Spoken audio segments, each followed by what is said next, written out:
আসসালামু আলাইকুম, প্রিয় চাকরি প্রত্যাশী, স্বাগত জানাচ্ছি বিদ্যাবাড়ি ডিজিটাল ক্লাসরুম থেকে। সাথে আছি আমি সাজ্জাদ হোসাইন। আজকে হলো আপনাদের বাংলাদেশ বিষয়াবলী লেকচার নাম্বার 3, যেখানে বাংলাদেশের মহান স্বাধীনতা যুদ্ধের ইতিহাস 1952 থেকে 1971 পর্যন্ত আমরা পড়ব।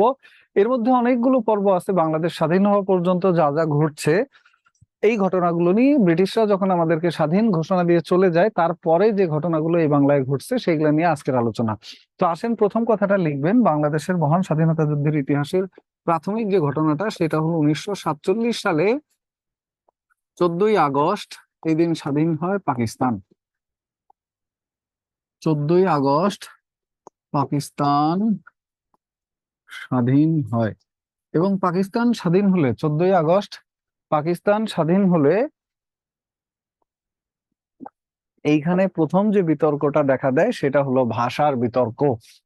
এবং সেই ভাষার বিতর্কের কারণে 2রা সেপ্টেম্বর এইখানের লোকজন গঠন করে তমুদ্দুন মজলিস নামে একটা সংগঠন।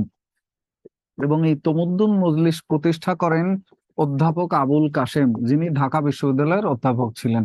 অধ্যাপক আবুল কাশেম। তমুদ্দুন মজলিসের কাজ ছিল পাকিস্তানের রাষ্ট্রভাষা বাংলা উর্দুর পাশাপাশি থাকা উচিত কিনা এইটা জনগণকে বোঝানো।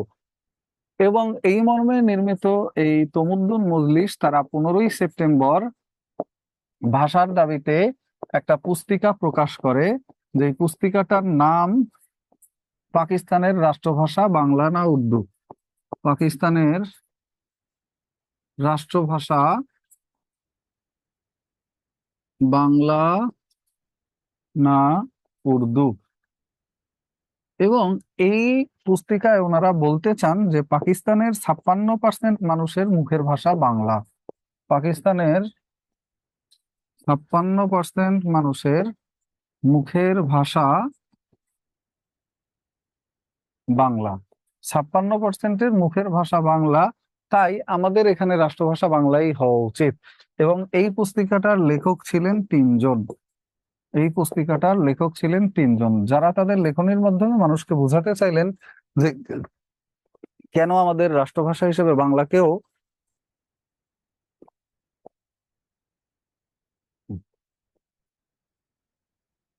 স্বীকৃতি দেওয়া উচিত। এবং এই পুস্তিকা প্রকাশের পরের মাসে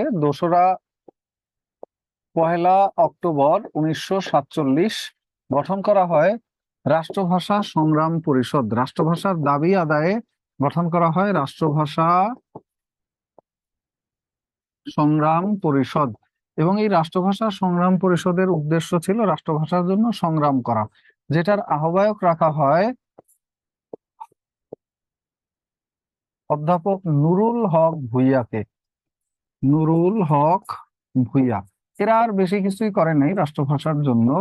এরা এই পর্যন্তই জাস্ট কমিটি টমিটি গঠন করে 47 সাল শেষ হয়ে যায়। 47 সালে রাষ্ট্রভাষা নিয়ে আর তেমন কিছু ঘটে নাই। ঘটনা ঘটে 48 সালে, আবারও নতুন করে। 1948 সালের প্রথম মাস জানুয়ারি কিছুই ঘটে নাই। ফেব্রুয়ারি মাসের 23 তারিখ, অর্থাৎ 23 ফেব্রুয়ারি 1948, 23 ফেব্রুয়ারি 1948 এই দিন যেটা ঘটে সেটা হলো রাষ্ট্রভাষার দাবিতে গণপরিষদে একটা বক্তব্য দেন। রাষ্ট্রভাষার দাবিতে গণপরিষদে বাংলাকে অন্যতম রাষ্ট্রভাষা করার দাবি তোলেন। বাংলাকে অন্যতম রাষ্ট্রভাষা করার দাবি তোলেন অ্যাডভোকেট ধীরেন্দ্রনাথ দত্ত। অ্যাডভোকেট ধীরেন্দ্রনাথ দত্ত, ওনার বাড়ি হলো কুমিল্লা। এবং এই ধীরেন্দ্রনাথ দত্ত বলেন যে পাকিস্তানের রাষ্ট্রভাষাটা উর্দুর পাশাপাশি বাংলাকেও স্বীকৃতি দেওয়া উচিত। এই দাবিটা ওনার অগ্রাহ্য করে পাকিস্তান গণপরিষদ। গণপরিষদ বলতে সংসদকে বোঝায় বা পার্লামেন্টকে বোঝায়। এবং এই ধীরেন্দ্রনাথ দত্ত কুমিল্লার, উনি যখন বাংলাকে অন্যতম রাষ্ট্রভাষা করার দাবি তোলেন, সেটা অগ্রাহ্য হওয়ার প্রেক্ষিতে 2রা মার্চ এই অঞ্চলের লোকজন গঠন করে আবারও রাষ্ট্রভাষা সংগ্রাম পরিষদ। সংগ্রাম পরিষদ, এটা হলো দ্বিতীয়বারের মতো এরা সংগ্রাম পরিষদ গঠন করে। এবং এই সংগ্রাম পরিষদের উদ্দেশ্য ছিল আন্দোলন সংগ্রাম করে রাষ্ট্রভাষা বাংলার দাবি আদায় করে নেওয়া। এবং এইবার আহ্বায়ক রাখা হয় শামসুল আলমকে।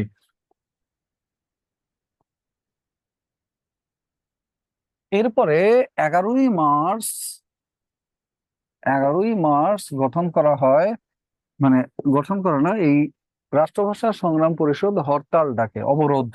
সেই অবরোধে 11ই মার্চে এদের ডাকা অবরোধে পুলিশ বঙ্গবন্ধু সহ 69 জনকে গ্রেপ্তার করে। পুলিশ বঙ্গবন্ধু সহ 69 জনকে গ্রেপ্তার করে। এদের গ্রেপ্তারের পর এদের মুক্তির দাবিতে পূর্ব বাংলায় আন্দোলন চলতে থাকে এবং এই আন্দোলনের প্রেক্ষাপটে পরবর্তীতে 15ই মার্চে 4 দিন পরে এদের সবাইকে মুক্তি দিয়ে দেওয়া হয়। কিন্তু দিলেও এইটা ভালোভাবে মেনে নেননি মোহাম্মদ আলী জিন্নাহ। তিনি বাংলায় আসেন। 19শে মার্চ তিনি বাংলায় এসে একটা ভাষণ দেন, যেখানে তিনি বলেন উর্দুই হবে রাষ্ট্রভাষা, আর কিচ্ছু হবে না। তিনি দুইটা ভাষণ দেন, একটা দেন 21শে মার্চ, এটা দেন রেসকোর্স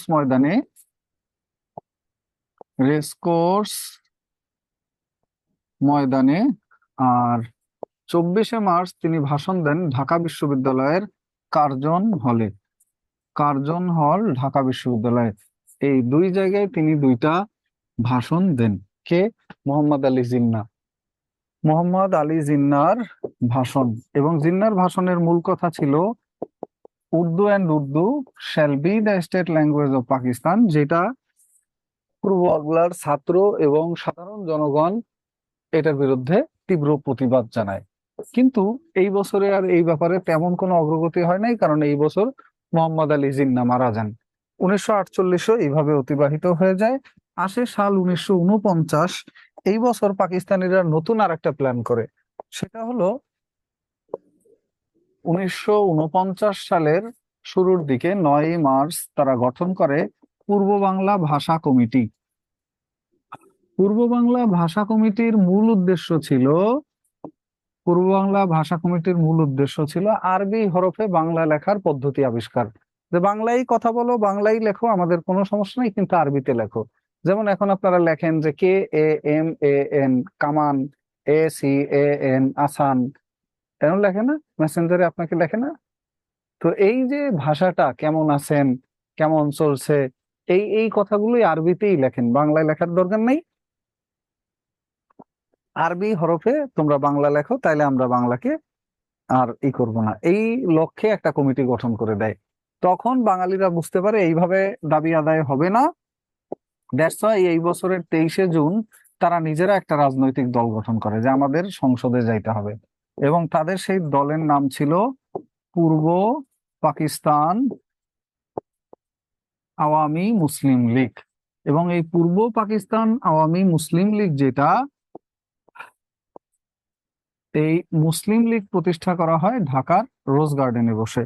এবং এই মুসলিম লীগ শব্দটার আবার মুসলিম শব্দটা বাদ দিয়ে দেওয়া হয় পরবর্তীতে অক্টোবর 1955-তে, দলটা যাতে অসাম্প্রদায়িক হয়ে যায় তাই। অক্টোবর 1955 এই সময় মুসলিম শব্দটা বাদ দিয়ে দেওয়া হয়। মুসলিম শব্দ বাদ দেওয়া হয় অক্টোবর 1955-তে। অক্টোবর 1955-তে মুসলিম শব্দ বাদ দেওয়া হয়। এগুলো কি নোট করতে হবে? আহা, তাহলে কেন বলতেছি আমি? আল্লাহ আমার সাথে ক্লাস করেই বা আপনার লাভ কি? এগুলো শুনবেন, লিখবেন, তাহলেই পড়া হয়ে যাবে। কারণ এই তো বইতেই লেখা আছে, তাহলে আর ক্লাস করার কি? সব তো বইতে লেখাই থাকে, তাই না? লেকচার শিটে আছে, বইয়ে আছে। লিখতে হবে, দেন শুনতে হবে। তখন আপনার এই জিনিসটার একটা নোট থাকবে, ওইটা আর একবার রিভিশন দিবেন, তাহলে কাজ শেষ। দেখবেন যে 90%-এর মতো পড়া এমনিতেই মনে থেকে যাবে, যেটা আপনি 10 বার পড়লেও মনে রাখতে পারবেন না, সিকোয়েন্সিয়ালি যেহেতু বইয়ে দেওয়া থাকে না। তো এরপরের যে ঘটনাটা ঘটে সেটা হলো আওয়ামী লীগ গঠিত হওয়ার সময় কারা কারা ছিলেন এইখানে, এইটা পরীক্ষায় প্রশ্ন আসে। তো এটার সভাপতি ছিলেন মাওলানা আব্দুল হামিদ খান ভাসানী। আর এই দলের সাধারণ সম্পাদক ছিলেন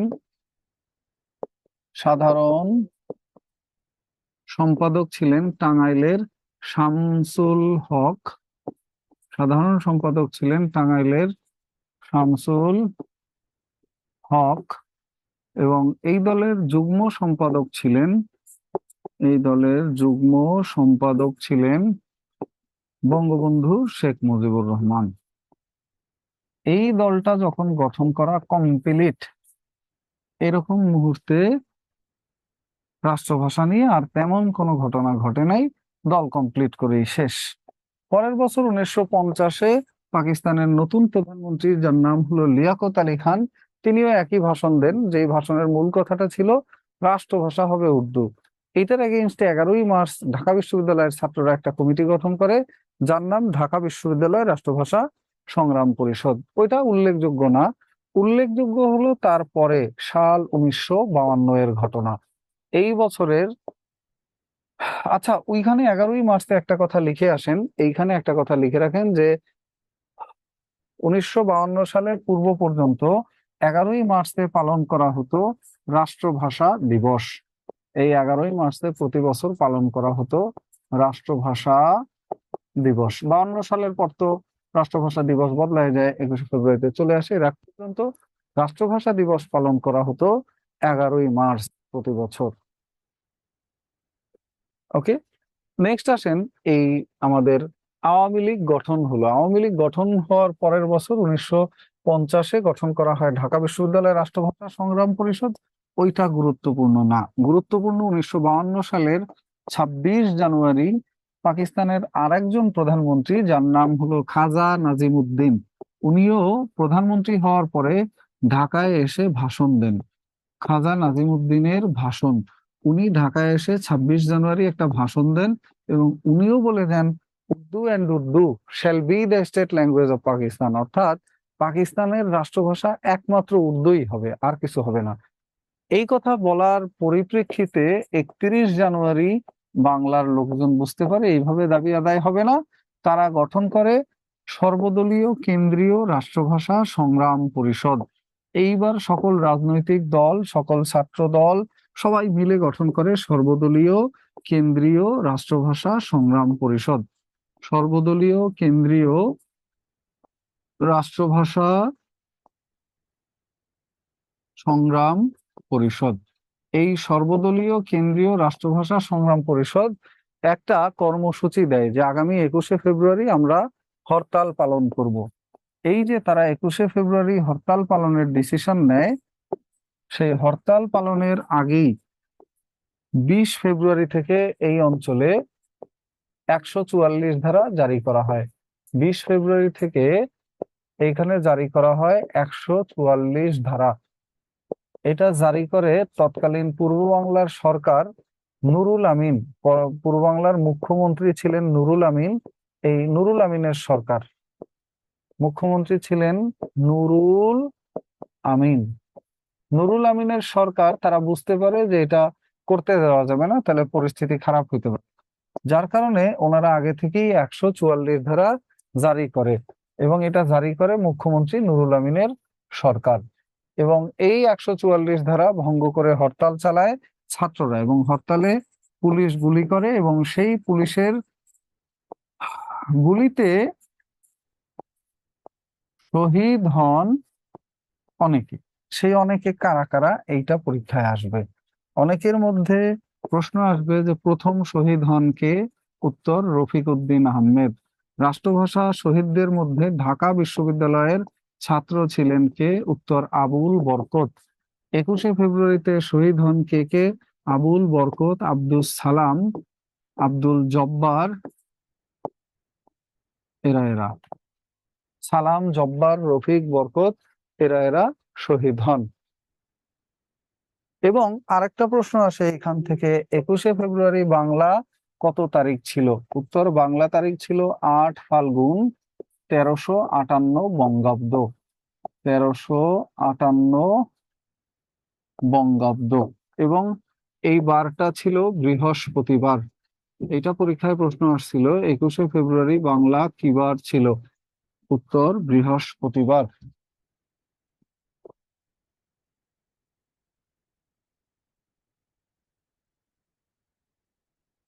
নেক্সট আসেন, 21শে ফেব্রুয়ারির পরের যে ঘটনাটা ঘটে সেটা হলো আপনার 22শে ফেব্রুয়ারি। যারা 21শে ফেব্রুয়ারি শহীদ হলেন, এদের লাশ নিয়ে আবার মিছিলে নামে ছাত্র জনতা পুলিশ আবারও গুলি চালায় এবং এই দিন পুলিশের গুলিতে আবার শহীদ হন নতুন করে, এই দিন শহীদ হন শফিউর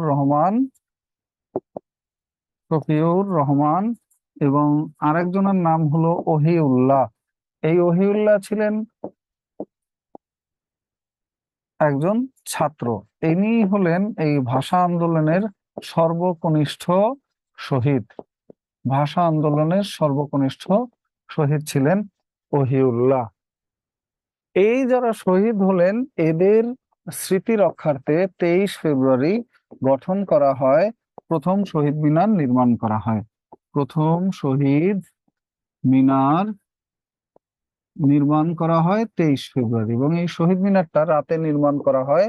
আর 24 ফেব্রুয়ারি সকালে এটা উদ্বোধন করেন শহীদ শফিউরের পিতা। শহীদ মিনার উদ্বোধন করেন শফিউরের পিতা মাহবুবুর রহমান। শহীদ শফিউরের পিতা মৌলভী মাহবুবুর রহমান, মৌলভী মাহবুবুর রহমান। এবং পাক বাহিনী এই শহীদ মিনারটা পরে ভেঙে ফেলে ওই দিনই, কোন কোন বইয়ে আছে 25 ফেব্রুয়ারি। এই শহীদ মিনারটা ভেঙে ফেলার পরে বাঙালিরা আবারও শহীদ মিনার নির্মাণ করে, সেটা অনেক পরে। তো এই ছিল মোটামুটি এই বছরের সব ঘটনা প্রবাহ। আর এই সব ঘটনার প্রেক্ষিতে 1954 সালে প্রথম বাংলাকে পাকিস্তান গণপরিষদে অন্যতম রাষ্ট্রভাষা হিসেবে স্বীকৃতি প্রদান করা হয়, যেটা বলা হয় রাষ্ট্রভাষা হিসেবে স্বীকৃতি। রাষ্ট্রভাষা হিসেবে স্বীকৃতি। এই স্বীকৃতিটা দুইটা ধাপ আছে। একটা হলো পাকিস্তানের গণপরিষদের স্বীকৃতি। পাকিস্তান গণপরিষদে বাংলাকে রাষ্ট্রভাষা হিসেবে স্বীকৃতি দেওয়া হয় 9 মে 1954। এই দিন পাকিস্তান গণপরিষদ বাংলাকে রাষ্ট্রভাষা হিসেবে স্বীকৃতি দেয়। এবং এরপরে যেটা, সেটা হলো পাকিস্তানের সংবিধানে বাংলাকে রাষ্ট্রভাষা হিসেবে স্বীকৃতি দেওয়া হয় 23 মার্চ 1956। পাকিস্তানের প্রথম সংবিধান জারি হলে বাংলাকে রাষ্ট্রভাষা হিসেবে স্বীকৃতি দেয়।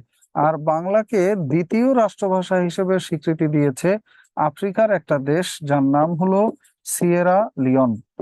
এই সিয়েরা লিওন তাদের নিজেদের দেশের দ্বিতীয় রাষ্ট্রভাষা হিসেবে বাংলাকে স্বীকৃতি দেয় 2002 সালে। এই ছিল মোটামুটি স্বীকৃতি নিয়ে কথা। স্বীকৃতির আরেকটা অংশ হলো আপনার আন্তর্জাতিক মাতৃভাষা দিবসের স্বীকৃতি, অর্থাৎ 21 ফেব্রুয়ারিকে আন্তর্জাতিক মাতৃভাষা দিবস হিসেবে পালন করা সারা বিশ্বব্যাপী। এই স্বীকৃতিটা কবে কোন প্রতিষ্ঠান দেয়? এটা দেয় দুইটা প্রতিষ্ঠান, একটার নাম হলো ইউনেস্কো, আর একটা প্রতিষ্ঠান দেয় সেটা হলো ইউএন বা জাতিসংঘ বা ইউনাইটেড নেশনস। তো এই অংশটুকু আমরা দেখব নামাজের পরে এসে। এখন থেকে সোজা টানা নামাজের বিরতি 5টা 35 মিনিট পর্যন্ত। যারা নামাজ পড়বেন দ্রুত নামাজ পড়ে আসেন, আমরা ঠিক 5টা 35 মিনিটে আবার শুরু করব। আমি এইখানেই বিদায় নিচ্ছি। যাদের লেখা হয়নি নামাজের পরে এসে আবার লিখতে পারেন, সমস্যা নেই। আমরা এখনই নামাজের জন্য বিরতি নিচ্ছি, ঠিক 5টা 35 মিনিটে আমরা আবার ফিরছি। এসছেন আপনারা? এরপরে আসেন, পরের যে ঘটনাটা ঘটে, আন্তর্জাতিক মাতৃভাষা দিবস হিসেবে 21 ফেব্রুয়ারিকে স্বীকৃতি দেওয়া হয়। একটা হলো রাষ্ট্রভাষা হিসেবে বাংলাকে তখন স্বীকৃতি দেওয়া হয়েছিল, আর একটা হলো 21 ফেব্রুয়ারির স্বীকৃতি। অর্থাৎ এইটা ছিল বাংলা ভাষার স্বীকৃতি, আর এইটা ছিল 21 ফেব্রুয়ারি স্বীকৃতি। 21 ফেব্রুয়ারিকে আন্তর্জাতিক রাষ্ট্রভাষা দিবস হিসেবে স্বীকৃতি দেয় প্রথমে ইউনেস্কো, এবং এরা স্বীকৃতি দেয় 17 নভেম্বর 1999। এবং 17 নভেম্বর 1999 21 ফেব্রুয়ারিকে স্বীকৃতি দেওয়ার পরে 2000 সালে প্রথমবারের মতো 188টি দেশ একযোগে 188টি দেশ একযোগে পালন করে 21 ফেব্রুয়ারিকে। এবং এই স্বীকৃতিটা দেওয়া হয় 30তম সভায়, ইউনেস্কোর 30তম সভায়। ইউনেস্কোর 30তম সভায় 2000 সালে 188টি দেশ, পরবর্তীতে 2000 সালে এটা পালন করে 188 দেশ, 30তম সভায় এটা স্বীকৃতিটা পায়। আর ইউনাইটেড নেশনস বা জাতিসংঘ এরা 5 ডিসেম্বর 2008 21শে ফেব্রুয়ারিকে আন্তর্জাতিক মাতৃভাষা দিবস হিসেবে স্বীকৃতির ঘোষণা দেয়। এরপর আসেন শহীদ মিনার বৃত্তান্ত। বাংলাদেশের প্রথম শহীদ মিনার, এটা নির্মাণ করা হয় ঢাকা মেডিকেল কলেজ প্রাঙ্গণে, এবং এই জায়গায় আছে বাংলাদেশের কেন্দ্রীয় শহীদ মিনার, ঢাকা মেডিকেল কলেজ প্রাঙ্গণে। এরপর লিখবেন দেশের বাইরে শহীদ মিনার। দেশের বাইরে প্রথম শহীদ মিনার, এইটা নির্মাণ করা হয়, প্রথমবার দেশের বাইরে শহীদ মিনার নির্মাণ করা হয় যুক্তরাজ্যের ওল্ডহ্যামে, এবং যুক্তরাজ্যের পর শহীদ মিনার নির্মাণ করা হয় ওমান। এছাড়া শহীদ মিনার আছে জাপান, এছাড়া শহীদ মিনার আছে কানাডা, ইত্যাদি ইত্যাদি জায়গায়। এবং এর মধ্যে ওমান হলো একমাত্র মুসলিম দেশ যারা শহীদ মিনার বানিয়েছে তাদের দেশে। এরপরে আসেন শহীদ মিনার বিষয়ক ভাস্কর্য বৃত্তান্ত। শহীদ মিনার বিষয়ক ভাস্কর্যের মধ্যে আছে মোদের গরব, এটার ভাস্কর হলেন অখিল পাল। মোদের গরব ভাস্কর হলেন অখিল পাল। আর এই ভাস্কর্যটা আছে হলো আপনার, মোদের গরবটা আছে বাংলা একাডেমি চত্বরে, বাংলা একাডেমির মধ্যে। আরেকটা উল্লেখযোগ্য ভাস্কর্য আছে, ওকে, আরেকটা উল্লেখযোগ্য ভাস্কর্য আছে, সেটার নাম হলো জননী ও গর্বিত বর্ণমালা। জননী ও গর্বিত বর্ণমালা। এই জননী ও গর্বিত বর্ণমালা, এটার ভাস্কর হলো মৃণাল হক। মৃণাল হক। আর এইটা আছে হলো জননী ও গর্বিত বর্ণমালা, এইটা আছে কোথায়? এইটা আছে আপনার পরিবাগ ঢাকা হোটেল ইন্টারকন্টিনেন্টালের সামনে। এই দুইটা ভাস্কর্য হলো আপনার মাতৃভাষা বিষয়ক দুইটা ভাস্কর্য। আর সর্বশেষ যেটা লিখবেন মাতৃভাষা বিষয়ক, সেটা হলো আপনার মাতৃভাষা বিষয়ক প্রতিষ্ঠান। মাতৃভাষা বিষয়ক প্রতিষ্ঠান। বোর্ড ঝাপসা লাগে স্যার, বোর্ড ঝাপসা না, নেটওয়ার্ক ঝাপসা হয়ে গেছে। এই যে দেখেন অক্ষরের সাইজ দেখাই, 4 আঙ্গুল 4 আঙ্গুল সাইজের অক্ষর দেখছেন? 4 আঙ্গুল একটা অক্ষর খাতায় লিখলে দেখবেন কত বড় দেখা যায়। বোর্ড ঠিক আছে, নেটওয়ার্ক সমস্যা। তো এরপর আসেন রাষ্ট্রভাষার সাথে সম্পৃক্ত প্রতিষ্ঠানগুলো নিয়ে পরীক্ষায় প্রশ্ন আসে। এর মধ্যে একটা হলো বাংলা একাডেমি। বাংলা একাডেমি, এইটা নির্মাণ করা হয় 1955 সালে, এবং এইটা আছে বর্ধমান হাউসে। আর একটা জিনিস সম্পর্কে লিখেন, সেটা হলো বাংলা একাডেমির পরে আরেকটা হলো আপনার আন্তর্জাতিক মাতৃভাষা ইনস্টিটিউট।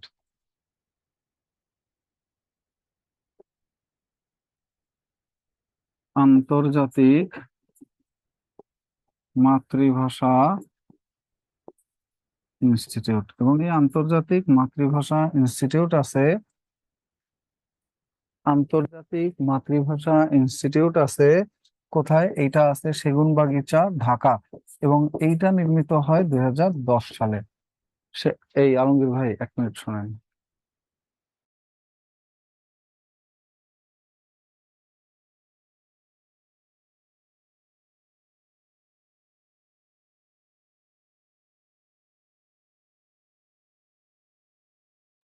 তো এরপরের যেটা আছে 2010 সালে গঠিত হয় আন্তর্জাতিক মাতৃভাষা ইনস্টিটিউট, এবং 2010 সালে গঠিত হয় এইটা।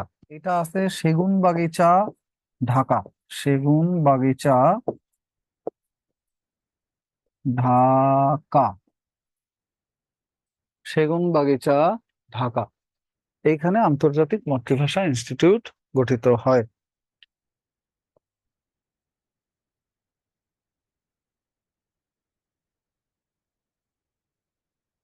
লিখছেন? এছাড়া এইখানে যা লিখবেন সেটা হলো প্রকাশনা, মাতৃভাষা সংক্রান্ত প্রকাশনা, অর্থাৎ গান, গল্প, সিনেমা ইত্যাদি ইত্যাদি যা আছে মাতৃভাষা রিলেটেড। প্রথম মাতৃভাষা বিষয়ক প্রথম প্রথম উপন্যাস,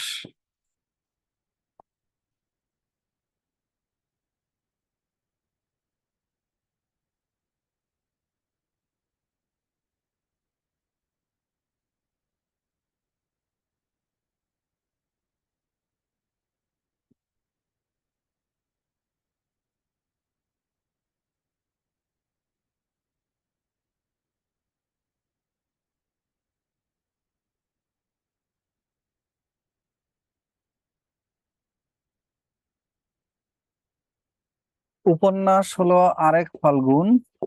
আরেক ফাল্গুন রচনা করেন হলো জহির রায়হান। জহির রায়হান। এরপরে মাতৃভাষা বিষয়ক প্রথম নাটক কবর রচনা করেন মুনীর চৌধুরী। মুনীর চৌধুরী। মাতৃভাষা বিষয়ক প্রথম উপন্যাস, নাটক, এরপর মাতৃভাষা বিষয়ক প্রথম কবিতা কাঁদতে আসিনি ফাঁসির দাবি নিয়ে এসেছি। কাঁদতে আসিনি ফাঁসির দাবি নিয়ে এসেছি, এটা রচনা করেন কাঁদতে আসিনি, এটা রচনা করেন কে? মাহবুবুল আলম চৌধুরী। মাহবুবুল আলম চৌধুরী। আর মাতৃভাষা বিষয়ক প্রথম সংকলন যেটা, সেটার নাম হলো 21শে ফেব্রুয়ারি। সংকলন বলতে বোঝায় যেখানে বিভিন্ন গান, গল্প, কবিতা, উপন্যাস জমা করা থাকে। নাম হলো 21শে ফেব্রুয়ারি, রচিত হয়। এটা সংকলন বা সম্পাদনা করেন হাসান হাফিজুর রহমান। হাসান হাফিজুর রহমান। এরপরে মাতৃভাষা বিষয়ক প্রথম গান, এটার নাম হলো ভুলবো না 21শে ফেব্রুয়ারি ভুলবো না। এই ভুলবো না 21শে ফেব্রুয়ারি ভুলবো না, এটা রচনা করেন আ.ন.ম গাজীউল হক। আ.ন.ম গাজীউল হক। এবং এই গান ছাড়া আরেকটা জিনিস আছে এই 21শে ফেব্রুয়ারির সাথে, সেটা হলো চলচ্চিত্র। এই প্রথম চলচ্চিত্র যেখানে মাতৃভাষা বিষয়ে আছে সেটা হলো জীবন থেকে নেয়া। জীবন থেকে নেয়া, এবং এই চলচ্চিত্রের পরিচালক হলেন জহির রায়হান। জহির রায়হান। আর এছাড়া প্রভাত ফেরির গান নামে একটা গান আছে, যেটা 21শে ফেব্রুয়ারির দিন সকালে গাওয়া হয়। এই প্রভাত ফেরির গান যেটা, প্রভাত ফেরির গানটা গাওয়া হয় 1954 সাল থেকে। এই গানটা গাওয়া হয় যেটা বর্তমানে আমরা শুনি। এর আগে প্রথম গান প্রভাত ফেরিতে গাওয়া হতো মৃত্যুকে যারা তুচ্ছ করিল, এইটা প্রভাত ফেরিতে গাওয়া হতো। মৃত্যুকে যারা তুচ্ছ করিল, এই গানটা রচনা করছিলেন মোশারেফ উদ্দিন চৌধুরী। মোশারেফ উদ্দিন চৌধুরী। এবং পরবর্তীতে এই গানের পরিবর্তে সাল 1954 থেকে গাওয়া শুরু হয় বর্তমানে যে গানটা, সেটা হলো আমার ভাইয়ের রক্তে রাঙানো 21শে ফেব্রুয়ারি। এই গানটা প্রভাত ফেরিতে গাওয়া শুরু হয় 1954 সাল থেকে, এবং এইটা রচনা করেন আব্দুল গাফফার চৌধুরী। আব্দুল গাফফার চৌধুরী।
লিখেছেন আব্দুল গাফফার চৌধুরী, এবং এই গানের প্রথম সুরকার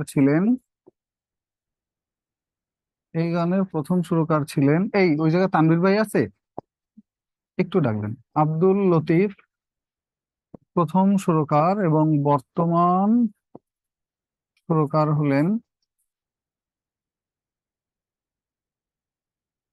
আলতাফ মাহমুদ। এইটা পরীক্ষায় অজস্রবার প্রশ্ন এসেছে যে এই গানটির প্রথম সুরকার কে এবং বর্তমান সুরকার কে। উত্তর হলো আলতাফ মাহমুদ, উনি বর্তমান সুরকার, এবং প্রথম সুরকার ছিলেন আব্দুল লতিফ।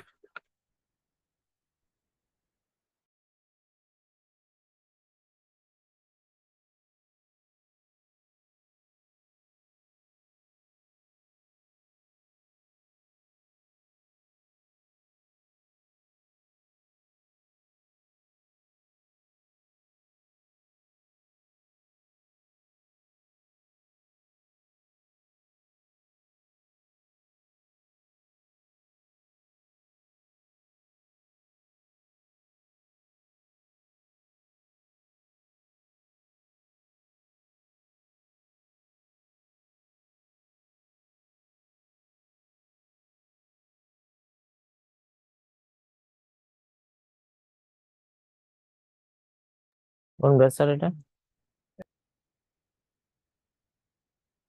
আসছেন সবাই? ওকে, আসেন। তাহলে আমরা যেখানে ছিলাম এইটার পরের কথাবার্তা বলি। এই পর্যন্ত আমাদের 52 সালের কথাবার্তা সব শেষ। 52 সালের পরে শুরু হয় 53 সালে একটা ঘটনা, সেটা হলো যুক্তফ্রন্টের গঠন। 1953, এই 53 সালের 4ঠা ডিসেম্বর 1953 এই দিন গঠন করা হয় যুক্তফ্রন্ট। যুক্তফ্রন্ট গঠন, এবং বিরোধী রাজনৈতিক দলগুলো এই যুক্তফ্রন্টটা গঠন করে। এখানে 5টা রাজনৈতিক দল ছিল। ছোটবেলায় আমরা পড়ছি 4টা, এবং এখনো 4টাই অনেকে বলে থাকেন, বাট এটা নতুন একটা সংশোধনী দিয়েছে টেক্সট বইয়ে, সেখানে বলা আছে 5টা রাজনৈতিক দল ছিল। এবং এই রাজনৈতিক দলগুলো কারা কারা ছিল? একটা রাজনৈতিক দল ছিল আওয়ামী মুসলিম লীগ বা আওয়ামী লীগ, যার সভাপতি ছিলেন মাওলানা আব্দুল হামিদ খান ভাসানী। দ্বিতীয়টা ছিল কৃষক প্রজা পার্টি, কৃষক প্রজা পার্টি, যার ছিলেন শেরে বাংলা এ কে ফজলুল হক।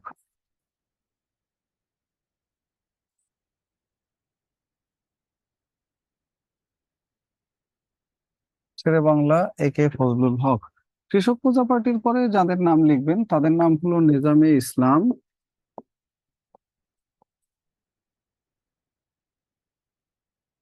হাজী নেজামে ইসলাম, মাওলানা আতাহার আলী, মাওলানা আতাহার আলী। আরটা হলো বামপন্থী গণতান্ত্রিক দল, যার সভাপতি ছিলেন গণতান্ত্রিক যার সভাপতি ছিলেন হাজী দানেশ। এবং বামপন্থী গণতান্ত্রিকের পরে আরেকটা দল ছিল যার নাম খেলাফতে রাব্বানী, এবং এই খেলাফতে রাব্বানীর দায়িত্বে ছিলেন আবুল হাসিম। আবুল হাসিম। এই টোটাল 5টা রাজনৈতিক দল নিয়ে গড়ে ওঠে আমাদের যুক্তফ্রন্ট। এবং এই যুক্তফ্রন্টটা বানানো হয়েছিল মূলত একটা ইলেকশনকে উদ্দেশ্য করে, যেটি ছিল 1954 সালের প্রাদেশিক পরিষদ নির্বাচন।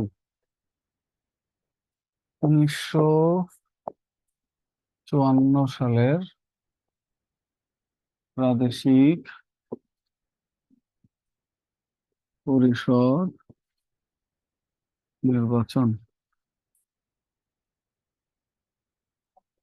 54 সালের প্রাদেশিক পরিষদ নির্বাচন। এবং এই প্রাদেশিক পরিষদ নির্বাচনটা কি শুধুমাত্র আমাদের এই প্রদেশে নির্বাচনটা হয়েছে, তাই এটাকে বলা হয় প্রাদেশিক পরিষদ নির্বাচন। আর এই যে প্রাদেশিক পরিষদ নির্বাচন, এটা সম্পর্কে লিখবেন। এই নির্বাচনটা অনুষ্ঠিত হয় 8 থেকে 12ই মার্চ 1954। এই দিন নির্বাচন অনুষ্ঠিত হয়। এবং এই যুক্তফ্রন্ট মন্ত্রিসভা গঠন করে যুক্তফ্রন্ট 4 এপ্রিল 1954। এবং যুক্তফ্রন্ট মন্ত্রিসভা গঠনের পাশাপাশি আরেকটা যেটা সেটা হলো একটা হলো মন্ত্রিসভা গঠন যুক্তফ্রন্টের, আর একটা হলো মন্ত্রিসভা ভেঙে দেওয়া হয়। এদের মন্ত্রিসভাটা পাক বাহিনী ভেঙে দেয়। মন্ত্রিসভা ভেঙে দেওয়া হয়, এটা ভেঙে দেওয়া হয়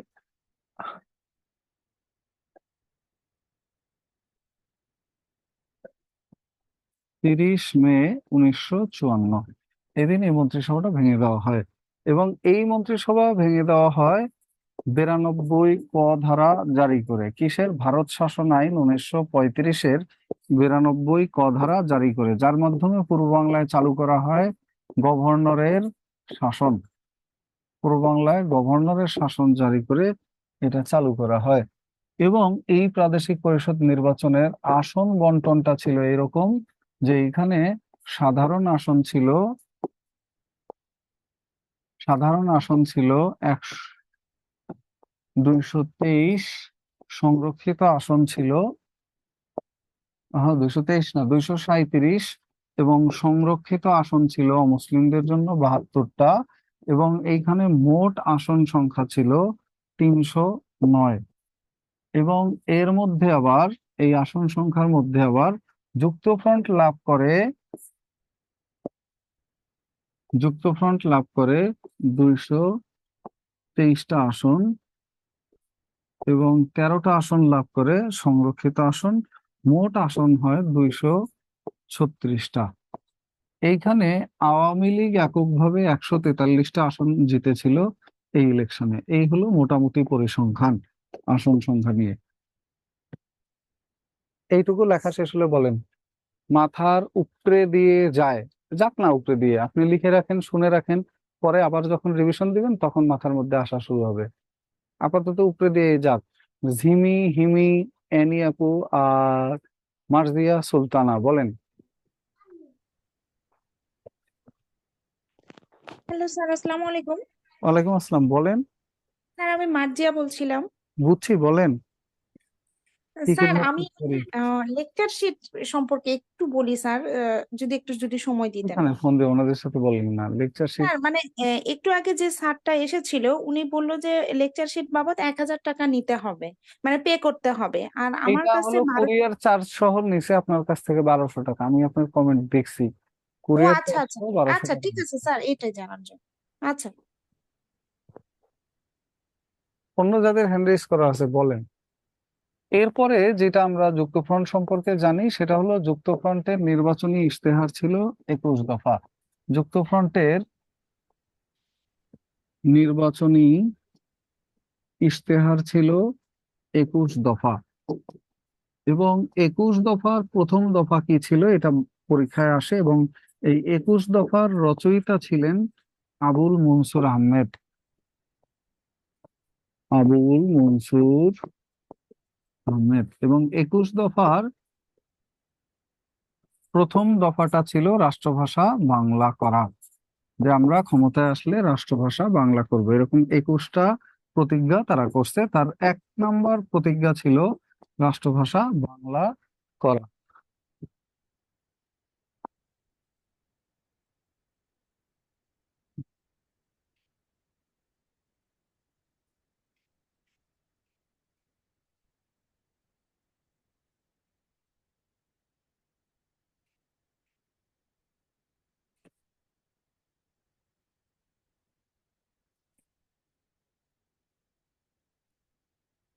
ওকে, লিখছেন।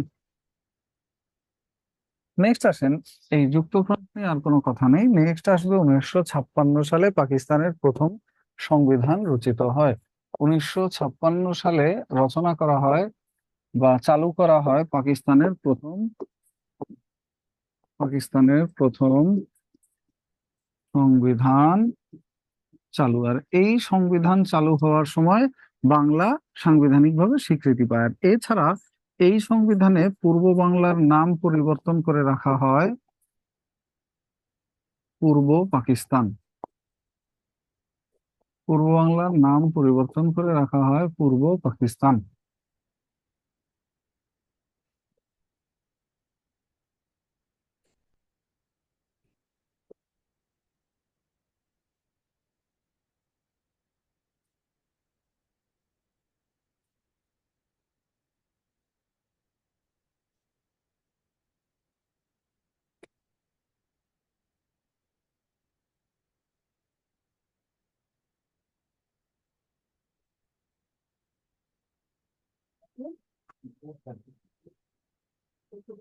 ওকে, নেক্সট আসেন। এরপরে যেটা লিখবেন সেটা হলো আপনার সাল 1957। 1957 সালে হয় 7 ফেব্রুয়ারি কাগমারি সম্মেলন। 7 ফেব্রুয়ারি হয় কাগমারি সম্মেলন, এবং এই কাগমারি সম্মেলনটা এটা হয় টাঙ্গাইলের সন্তোষে। সম্মেলনটা হয় সন্তোষ, টাঙ্গাইল। নেক্সট 1958, 1958 সালে 7 অক্টোবর পাকিস্তানে প্রথমবারের মতো জারি করা হয় সামরিক শাসন। পাকিস্তানে সামরিক শাসন শুরু হয়। এটি ছিল পাকিস্তানের প্রথমবারের মতো সামরিক শাসন। প্রথমবারের মতো সামরিক শাসন জারি করা হয়, এবং এই সামরিক শাসনটা জারি করেন প্রেসিডেন্ট ইস্কান্দার মির্জা। জারি করেন প্রেসিডেন্ট ইস্কান্দার মির্জা। জারি করেন প্রেসিডেন্ট ইস্কান্দার মির্জা। নেক্সট আসেন সাল 1962। এই সময় হয় পাকিস্তানে শিক্ষা আন্দোলন। 17 সেপ্টেম্বর 1962 এই সময় হয় পাকিস্তানে শিক্ষা আন্দোলন বা ছাত্র আন্দোলন। শিক্ষা আন্দোলন বা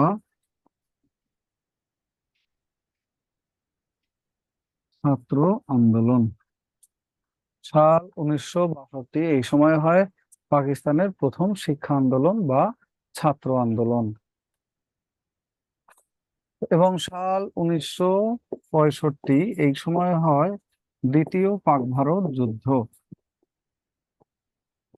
দ্বিতীয় পাক ভারত যুদ্ধ, এবং এই যুদ্ধটা চলে 6 থেকে 23 সেপ্টেম্বর।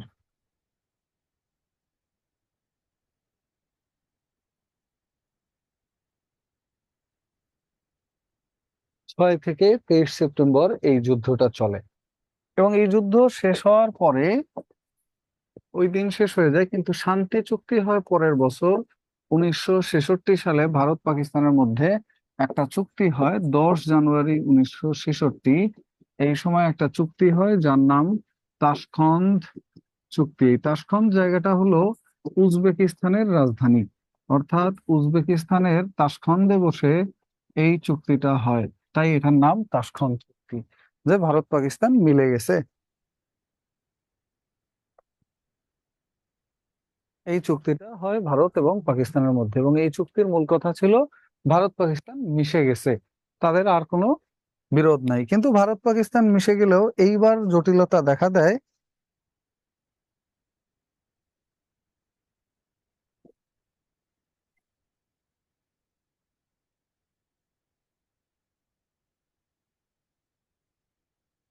এইবার জটিলতা দেখা দেয় পূর্ব পাকিস্তান এবং পশ্চিম পাকিস্তানের মধ্যে। এই পর্যন্ত ক্লিয়ার? ক্লিয়ার। নেক্সট আসেন পরেরটা। সাল 1966 এই সময় শুরু হয় 6 দফা আন্দোলন। 66 সালের 6 দফা আন্দোলন।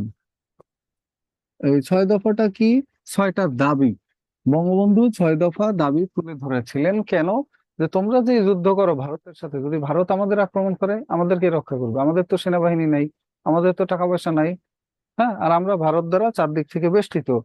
এই এই জিনিসগুলো নিয়ে এখানে আলোচনা হয়। তো প্রথমে আসেন, 6 দফা প্রথম উত্থাপন করা হয় কবে? ছয় ছয় দফা প্রথম উত্থাপন করা হয় 5 ফেব্রুয়ারি 1966।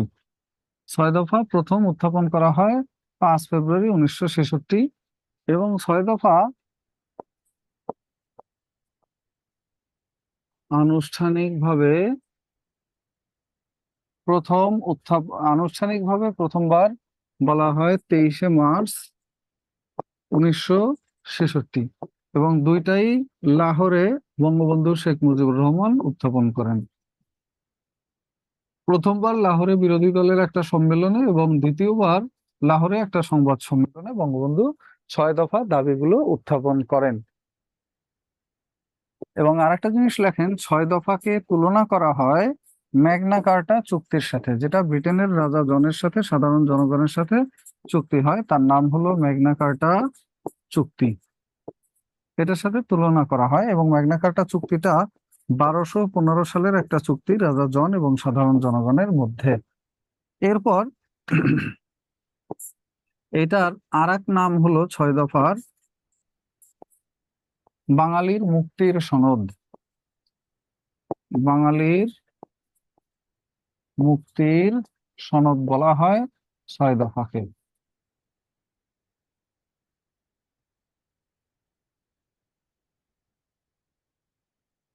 ওকে।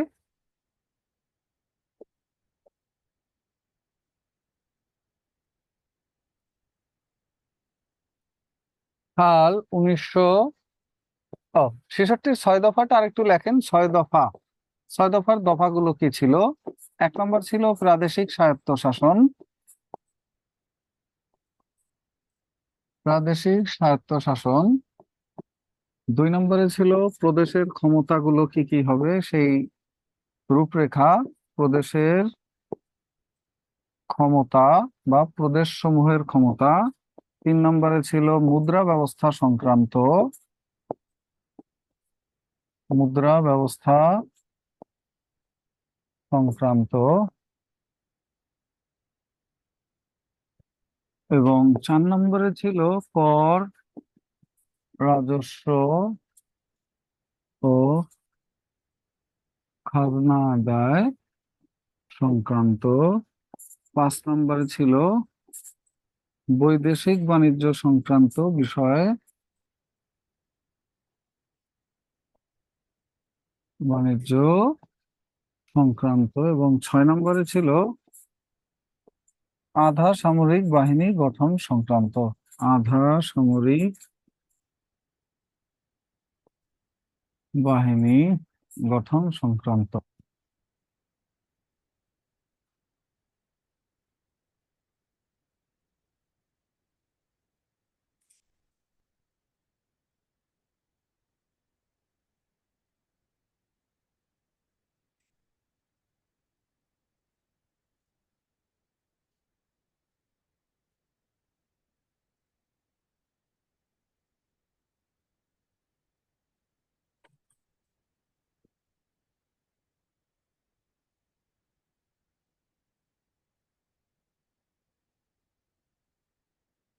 লিখছেন কি? শেষ? এখন এটা মনে রাখার সহজ উপায় বলে দিয়েছিলাম যে এটাকে সহজে লিখতে পারেন পাপ মুক্ত ভাষা। পাপ মুক্ত, এই কয়ের সাথে একটা ত যোগ করে বাণিজ্যর বা সামরিক বাহিনীর সা, তাহলে আপনি ইজিলি নাম্বার সহ সব মনে রাখতে পারবেন। পাপ মুক্ত ভাষা। এখান থেকে পরীক্ষার প্রশ্ন কি আসে? পরীক্ষার প্রশ্ন আসে অর্থনীতি সংক্রান্ত দফা আছে কয়টি? 6 দফায় অর্থনীতি সংক্রান্ত দফা আছে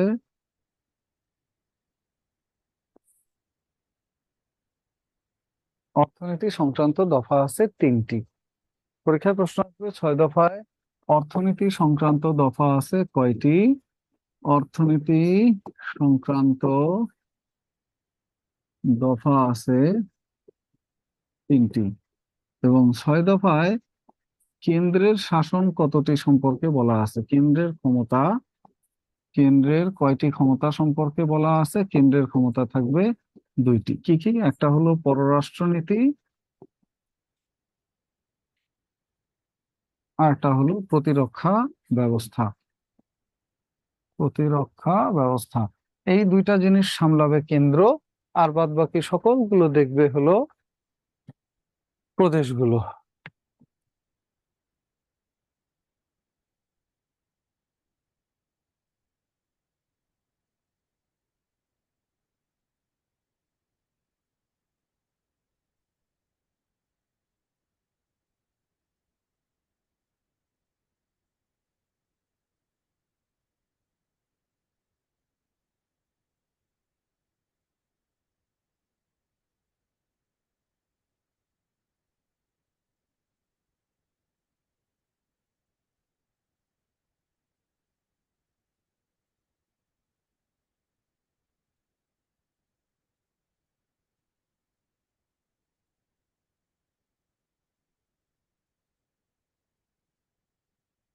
এইটুকু ক্লিয়ার হলে সি লিখে দেন। তাহলে আমরা চলে যাব 66-র পরে। 1968 সালে বঙ্গবন্ধু এতগুলো দাবি দিছেন, এখন তাকে তো আর মুক্ত রাখবে না পাকিস্তানিরা, বিপজ্জনক সে যেহেতু। তাই তার নামে দেওয়া হয় আগরতলা ষড়যন্ত্র মামলা। 1968 সালে আগরতলা ষড়যন্ত্র মামলা, এবং এই মামলার 1 নম্বর আসামি রাখা হয় বঙ্গবন্ধুকে। মামলাটা দায়ের করা হয়,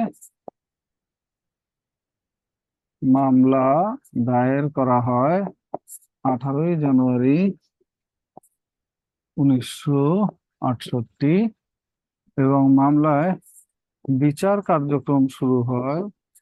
মামলার বিচার কার্যক্রম শুরু হয়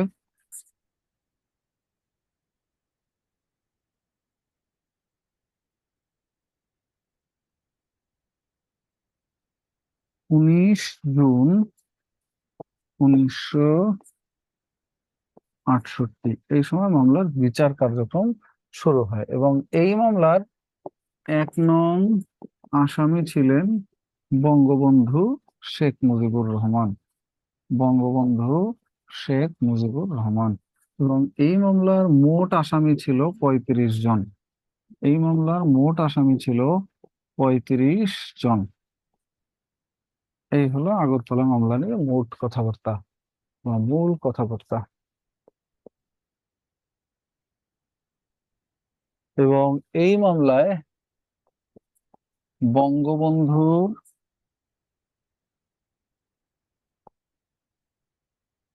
আইনজীবী 2 জন।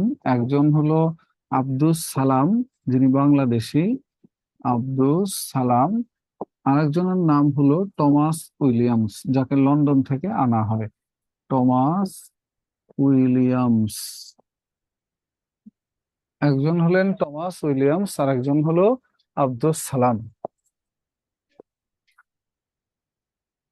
এবং এই মামলা সম্পর্কে লিখবেন যে এই মামলার অফিসিয়াল নাম ছিল, মামলাটার অফিসিয়াল নাম ছিল রাষ্ট্র বনাম শেখ মুজিব ও অন্যান্য। রাষ্ট্র বনাম শেখ মুজিব ও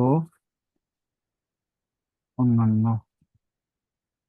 রাষ্ট্র বনাম শেখ মুজিব ও অন্যান্য লিখছেন। মামলাটার অফিসিয়াল নাম ছিল রাষ্ট্র বনাম শেখ মুজিব ও অন্যান্য। এই মামলার এজাহারে লেখা ছিল যে বঙ্গবন্ধু এবং তার কতিপয় সহযোগী এরা এই পূর্ব বাংলার, মানে কি বলে এটা, ভারতের এই ত্রিপুরা রাজ্য আছে, এইখানে এই ত্রিপুরার রাজধানী আগরতলায় বসে এই পশ্চিম পাকিস্তান থেকে পূর্ব পাকিস্তানকে আলাদা করার ষড়যন্ত্র করছে। এই মর্মে তাদের নামে মামলাটা দেওয়া হয়।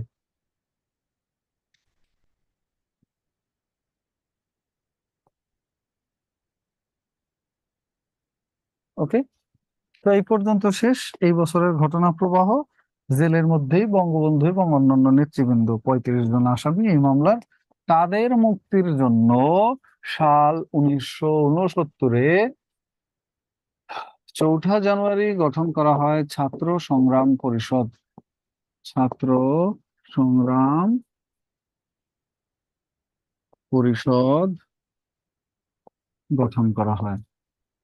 এবং সাল 1969-এর 8ই জানুয়ারি গঠন করা হয়। 8 জানুয়ারি এই দিন গঠন করা হয় গণতান্ত্রিক সংগ্রাম পরিষদ। গণতান্ত্রিক সংগ্রাম পরিষদ গঠন করা হয়। ওকে।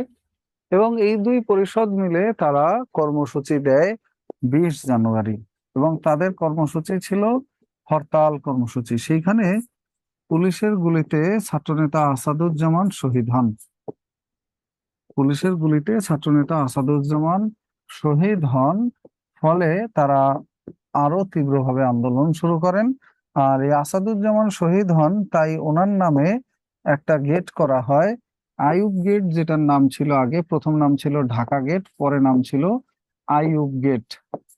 এই আইয়ুব গেটের নাম পরিবর্তন করে রাখা হয় আসাদ গেট।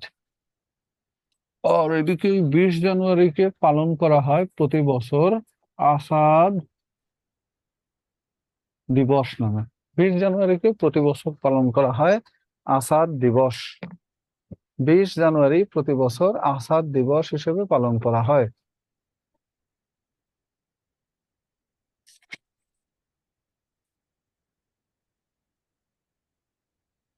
দেখছেন? নেক্সট আসেন পরের কথা, সেটা হলো 24 জানুয়ারি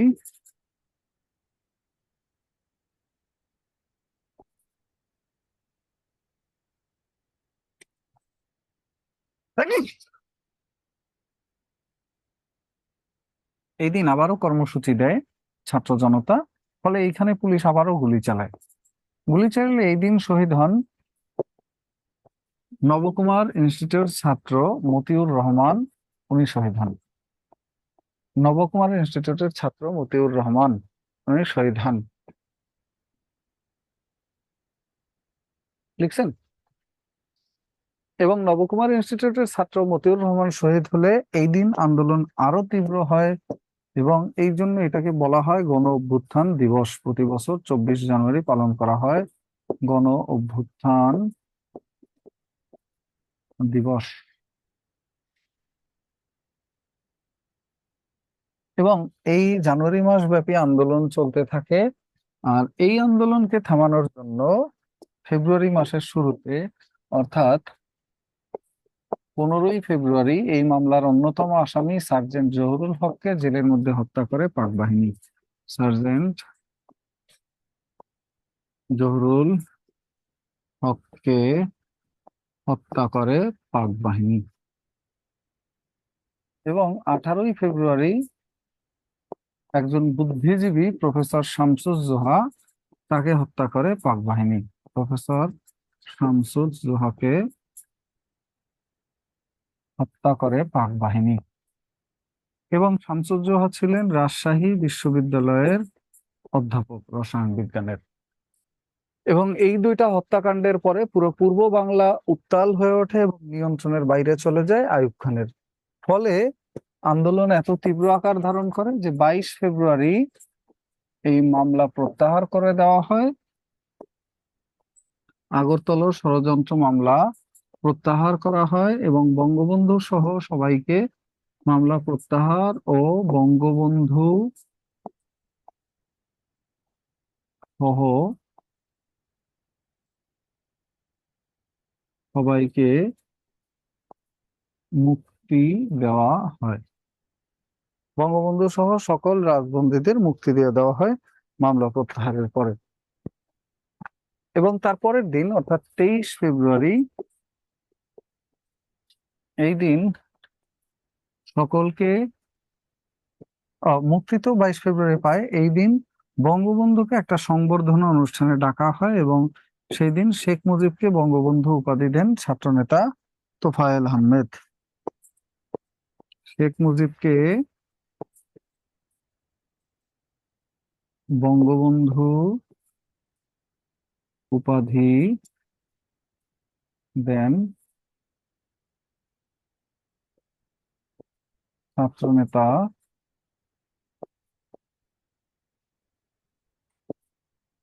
তোফায়েল আহমেদ।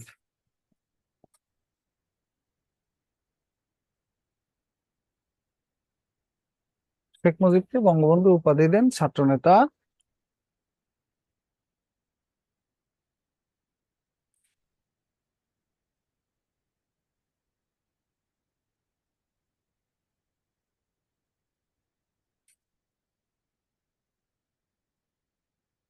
তোফায়েল আহমেদ। আর এই বছরের 25শে মার্চ আইয়ুব খান ক্ষমতা ছেড়ে দেন এবং আইয়ুব খানের বদলে নতুন করে ক্ষমতায় আসেন ইয়াহিয়া খান, যিনি ছিলেন পাকিস্তানের তৎকালীন সেনাবাহিনীর প্রধান। আইয়ুব খানের পরিবর্তে ক্ষমতায় আসেন ইয়াহিয়া খান এবং তিনি এসে বললেন যে আগামী বছর আমরা একটা ইলেকশন দিব, যারা জিতবে তাদের হাতে ক্ষমতা ছেড়ে দিব, আমরা তারাই দেশ চালাবে। আর এই বছরের 5 ডিসেম্বর বঙ্গবন্ধু শেখ মুজিবুর রহমান পূর্ব পাকিস্তান এই নামটা পরিবর্তন করে এই দেশের নাম রাখেন বাংলাদেশ।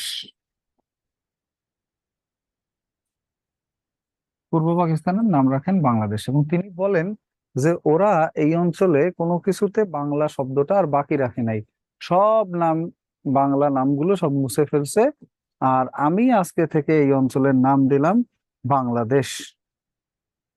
আমি আজকে থেকে এই অঞ্চলের নাম দিলাম বাংলাদেশ।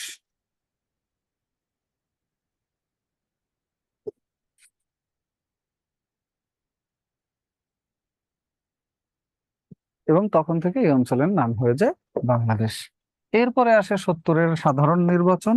এবং 70-এর সাধারণ নির্বাচন কেন বলা হয়? কারণ 1970 সালের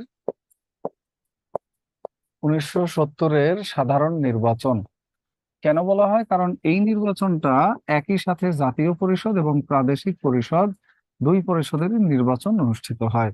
তাই এটাকে বলা হয় সাধারণ নির্বাচন। অর্থাৎ একটা হয় জাতীয় পরিষদের নির্বাচন, একটা হয় প্রাদেশিক পরিষদ নির্বাচন। প্রাদেশিক পরিষদ হলো শুধু পূর্ব পাকিস্তান কারা চালাবে, শুধু পশ্চিমের ওই অংশগুলো কারা চালাবে, এইটা একটা।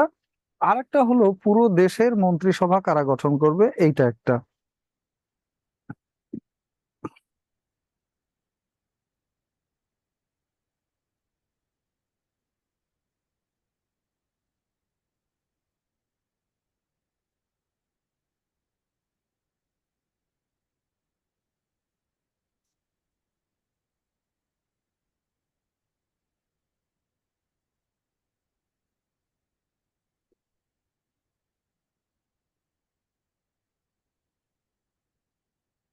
লিখছেন?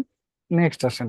এই যে নির্বাচনটা, এই নির্বাচনটা জাতীয় পরিষদের নির্বাচন অনুষ্ঠিত হয় 7 ডিসেম্বর 1970, যেখানে আসন সংখ্যা ছিল 313। এবং এই ইলেকশনটা অনুষ্ঠিত হয় 17ই ডিসেম্বর 1970, যেখানে আসন সংখ্যা ছিল 310।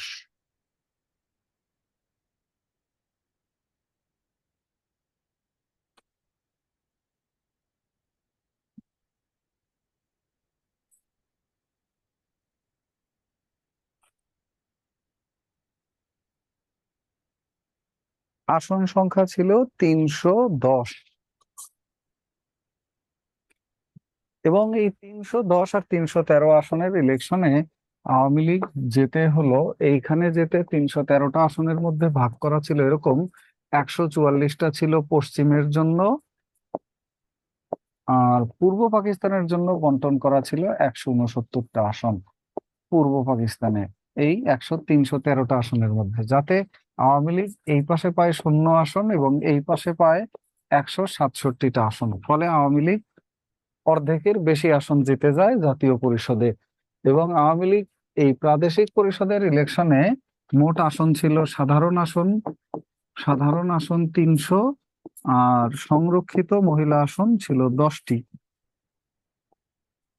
এই 300 আসনে তারা পায় 288টা আসন এবং সংরক্ষিত 10 আসনে 10 আসন। ফলে তাদের মোট আসন সংখ্যা হয় 310-এর মধ্যে 298টা। এবং তারা এই পরিষদেও জয়লাভ করে বিপুলভাবে এবং তাদের হাতে ক্ষমতা চলে আসে সরকার গঠনের। এখন তাদের হাতে ক্ষমতা ছেড়ে দেওয়ার পালা। আর এই জায়গাটায় গড়িমসি শুরু করে ইয়াহিয়া খান এবং তার সাথে যোগ দেয় ভুট্টো। আর এখানে একটা কথা লিখে রাখেন, ঘূর্ণিঝড় গোর্কি হয়েছিল এই ইলেকশনের আগে 12ই নভেম্বর। ঘূর্ণিঝড় গোর্কি, এবং এই গোর্কির কারণে যেই যে আসনের ইলেকশন স্থগিত হয়ে যায়, স্থগিত আসনে নির্বাচন অনুষ্ঠিত হয় 17ই জানুয়ারি 1971। স্থগিত আসনগুলোতে ইলেকশন অনুষ্ঠিত হয় 17ই জানুয়ারি 1971। এইটুকু ক্লিয়ার হলে সি লিখে দেন, তাহলে আমরা এবার যুদ্ধে নামবো। কেন যুদ্ধে নামবো, কারণ কি, যুদ্ধটা বাঁধলো কেন? কারণ যুদ্ধটা বাঁধলো, আমরা তো ক্ষমতা পেয়ে গেছি। এখন ক্ষমতা পেয়ে গেছি, আমরা সরকার গঠন করব, এটাই নর্মাল কথা। বাট ওরা বলল যে না, সরকার তো তোমরা গঠন করতে পারবে না, সরকার গঠন করবে যাদেরকে আমরা চাবো তারা। তাহলে লেখেন পরেরটা। এই পর্যন্ত ক্লিয়ার? ওকে। তাহলে আসেন, সাল 1971। এই বছরের 1লা মার্চ ক্ষমতায় বসার কথা ছিল আওয়ামী লীগের, কিন্তু ইয়াহিয়া এই 1লা মার্চ অনির্দিষ্টকালের জন্য অনির্দিষ্টকালের জন্য গণপরিষদের সভা স্থগিত ঘোষণা করেন। গণপরিষদের সভা স্থগিত ঘোষণা করেন। ইয়াহিয়া খান অনির্দিষ্টকালের জন্য গণপরিষদ সভা স্থগিত ঘোষণা করেন। ফলে বঙ্গবন্ধু অসহযোগ আন্দোলনের ঘোষণা দিলেন 2রা মার্চ 1971। অসহযোগ আন্দোলনের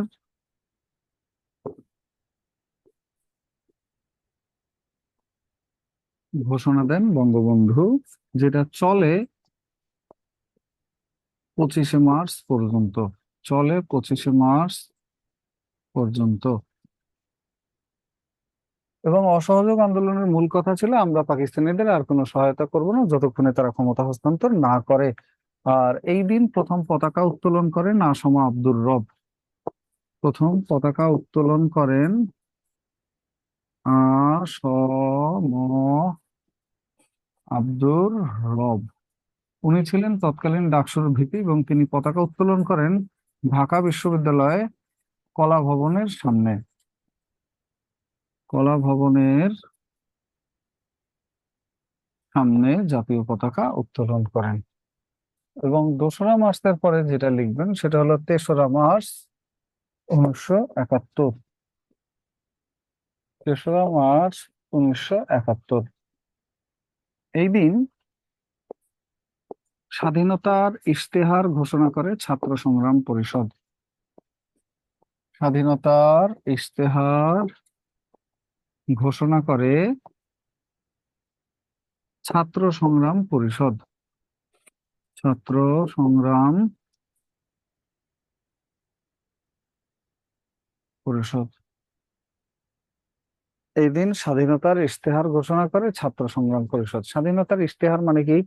স্বাধীনতার ইশতেহারটার মানে হলো, আমরা স্বাধীন হলে আমাদের জাতীয় বিষয়গুলি কি হবে, জাতির পিতা কি হবে, জাতির ফুল কি হবে, আমরা কিভাবে দেশ চালাবো, ইত্যাদি ইত্যাদি, এগুলো সব এখানে বলা ছিল। নেক্সট আসেন, 3রা মার্চে বঙ্গবন্ধুকে জাতির জনক ঘোষণা করেন।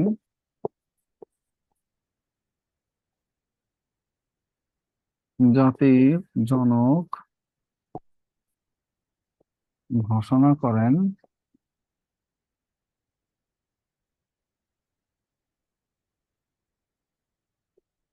আসম আব্দুর রব। আসম আব্দুর রব বঙ্গবন্ধুকে জাতির জনক ঘোষণা করে স্বাধীনতার ইশতেহার ঘোষণা করে দেন, এবং এই স্বাধীনতার ইশতেহারটা পাঠ করেন ছাত্রনেতা শাহজাহান সিরাজ। শাহজাহান সিরাজ তিনি স্বাধীনতার ইশতেহার পাঠ করেন। এবং 3রা মার্চের পরের উল্লেখযোগ্য ঘটনা 7ই মার্চ। এই দিন একটা সভা আহ্বান করা হয় এবং এই সভায় প্রায় লাখ দশেক লোক জমায়েত হয়, যেখানে বঙ্গবন্ধুর ঐতিহাসিক ভাষণটা তিনি দেন। বঙ্গবন্ধুর ঐতিহাসিক ভাষণ, এবং ভাষণটা দেন কবে? 7ই মার্চ, এবং এইটা দেন রেসকোর্স ময়দানে। এবং এই ভাষণটা ছিল 18 মিনিটের একটা ভাষণ। মূল ভাষণটা কিন্তু 18 মিনিট না, মূল ভাষণটা 23 মিনিটের, বাট ভাষণটার রেকর্ড হওয়া অংশ ছিল 18 মিনিট। ভাষণের রেকর্ড হওয়া অংশ ছিল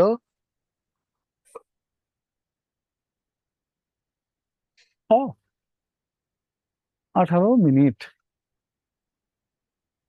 ওকে। এবং এই 18 মিনিটের যে ভাষণটা, সেই ভাষণে বঙ্গবন্ধু 4টি দাবির কথা উল্লেখ করেন। সামরিক আইন প্রত্যাহার করতে হবে, সৈন্যদেরকে ব্যারাকে ফিরিয়ে নিতে হবে, এবং নির্বাচিত জনপ্রতিনিধিদের হাতে ক্ষমতা হস্তান্তর করতে হবে, এবং যেই সকল গণহত্যা পূর্ব বাংলায় যাবৎকালে হয়েছে, সকল গণহত্যার সুষ্ঠু তদন্ত ও বিচার করতে হবে। এই দাবিগুলো তিনি দেওয়ার পরে 15ই মার্চ ইয়াহিয়া ঢাকায় আসেন, এবং ইয়াহিয়া এসে মুজিবের সাথে বৈঠকের ভান করেন, কিন্তু ওইদিকে 17ই মার্চে অপারেশন সার্চলাইট চূড়ান্ত করে ফেলে তার বাহিনীর টিক্কা খান এবং অন্যান্যরা। অপারেশন সার্চলাইট চূড়ান্ত, এটা হলো 25শে মার্চ রাতে যে গণহত্যা চালানো হয়, সেটার নাম ছিল অপারেশন সার্চলাইট। এটা চূড়ান্ত হয় 17ই মার্চ, এবং এইখানে সার্বিক দায়িত্ব দেওয়া হয় টিক্কা খানের উপরে। সার্বিক দায়িত্ব থাকে টিক্কা খানের, এবং ঢাকার দায়িত্ব থাকে মেজর রাও ফরমান আলী। মেজর রাও ফরমান আলী। এবং ঢাকার বাইরের দায়িত্ব থাকে, ঢাকার বাইরের দায়িত্ব থাকে মেজর খাদিম হোসেন রাজা। সমঝা কুছ? মেজর খাদিম হোসেন রাজা, উনি ঢাকার বাইরের দায়িত্বে ছিলেন। তো এই অপারেশন তো তারা চূড়ান্ত করে, ওইদিকে আলোচনার ভান ধরছে। আর এইদিকে আর একটা কাজ করে, 19শে মার্চ যারা ইপিআর এর বাঙালি সৈন্য ছিল, এদের হাত থেকে অস্ত্র জমা নিয়ে নেওয়ার নির্দেশ দেওয়া হয়। কিন্তু ইপিআর সৈন্যরা অস্ত্র জমা না নিয়ে প্রথম প্রতিরোধ গড়ে তোলে। ইপিআর এর সৈন্যরা প্রথম প্রতিরোধ গড়ে তোলে, এবং এটা গড়ে তোলে জয়দেবপুর, গাজীপুরের জয়দেবপুর। জয়দেবপুর, গাজীপুর, গাজীপুরের জয়দেবপুরে প্রথমবারের মতো এরা প্রতিরোধ গড়ে তোলে, এবং এটাই ছিল মুক্তিযুদ্ধের প্রথম প্রতিরোধ। আর এছাড়া আর উল্লেখযোগ্য ঘটনা ঘটে 25শে মার্চ। অপারেশন সার্চলাইট শুরু হয়। অপারেশন সার্চলাইট শুরু হয়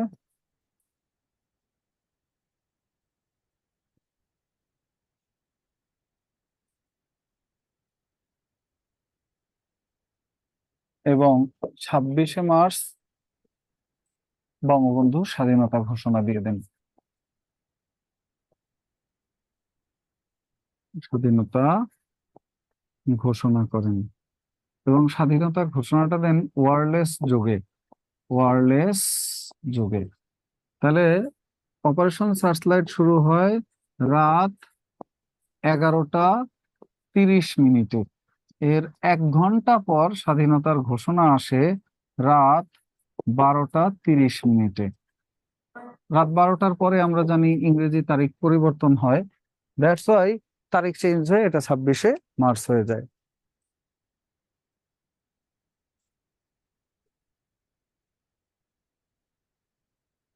দ্যাটস ওয়াই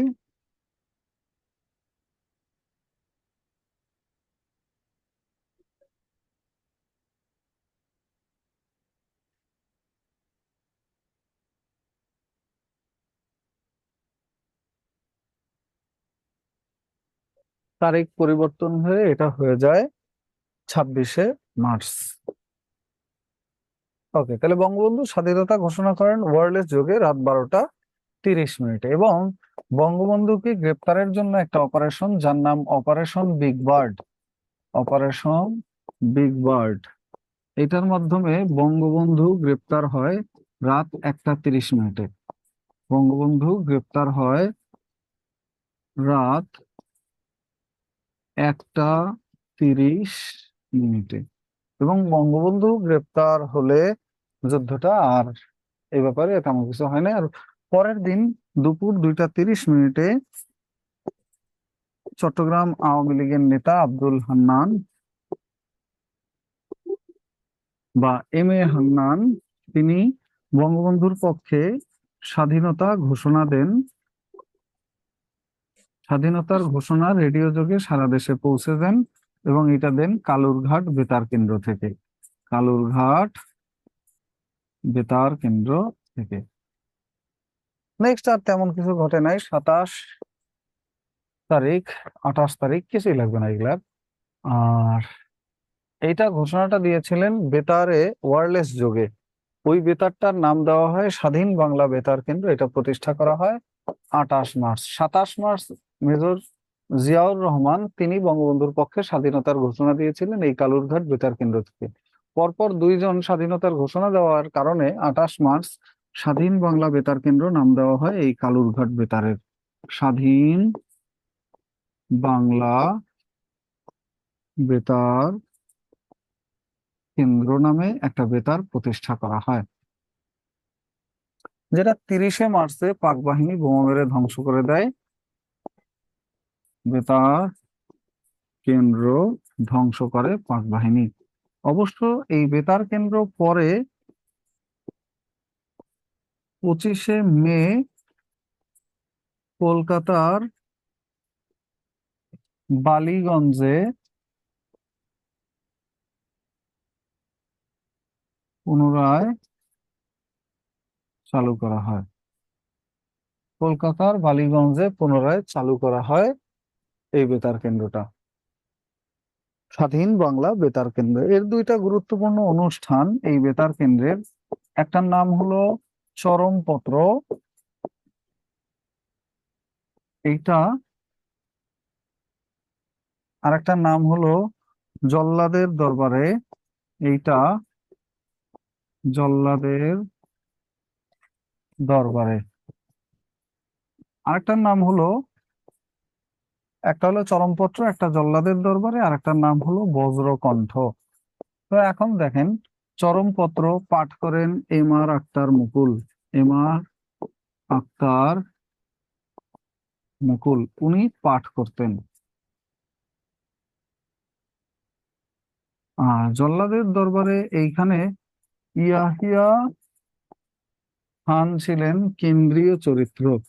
এটা পরীক্ষায় আসে, এটার কেন্দ্রীয় চরিত্র কে ছিলেন, এবং ইয়াহিয়া খানের নাম দেওয়া হয় এইখানে কিল্লা ফতে খান।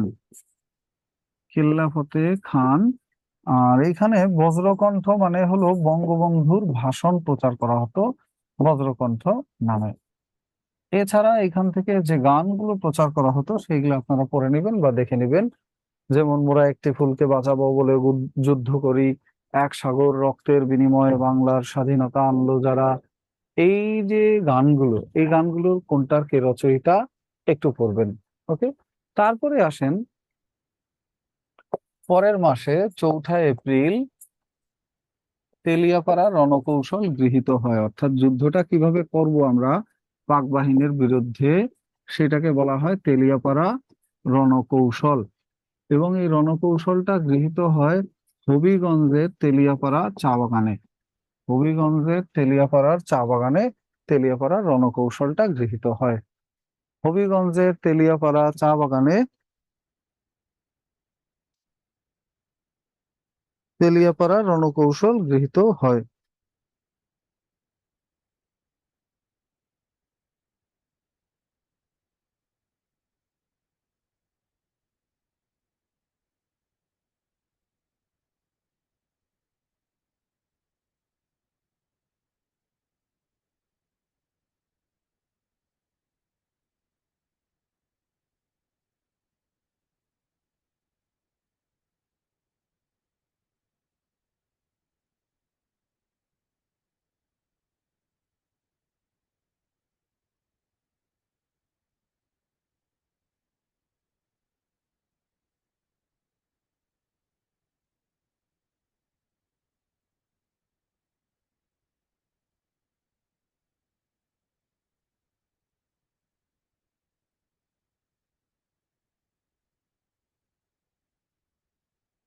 লিখছেন কি?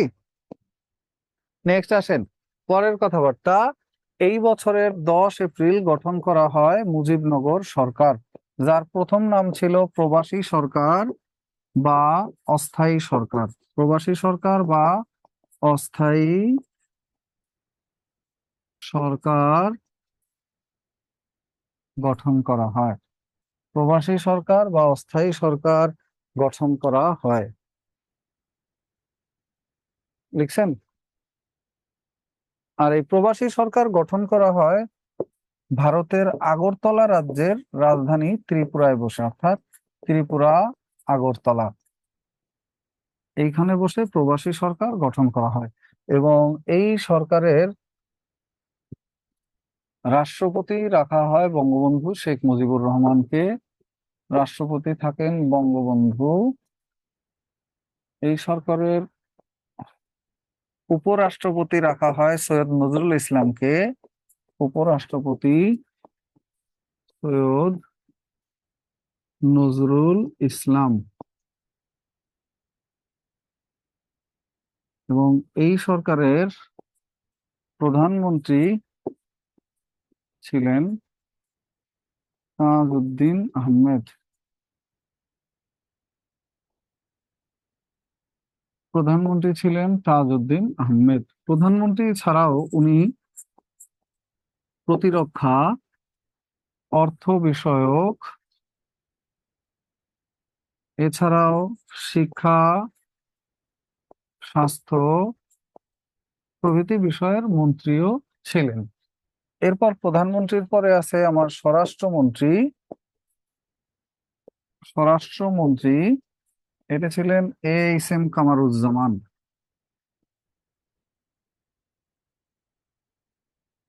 H M Kamaruzzaman. এবং উনি স্বরাষ্ট্রের পাশাপাশি ছিলেন স্বরাষ্ট্র ত্রাণ ও পুনর্বাসন মন্ত্রী। স্বরাষ্ট্র ত্রাণ ও পুনর্বাসন মন্ত্রী। নেক্সট আসেন, এই মন্ত্রণালয়ের পররাষ্ট্র মন্ত্রী ছিলেন খন্দকার মুশতাক আহমেদ। খন্দকার মুশতাক আহমেদ। ইনি ছিলেন আইন, বিচার ও সংসদ বিষয়ক মন্ত্রী। পাশাপাশি আইন, বিচার ও সংসদ বিষয়ক মন্ত্রী। পররাষ্ট্র, আইন, বিচার ও সংসদ বিষয়ক মন্ত্রী। এবং সর্বশেষ যেটা, সেটা হলো আপনার অর্থমন্ত্রী ছিলেন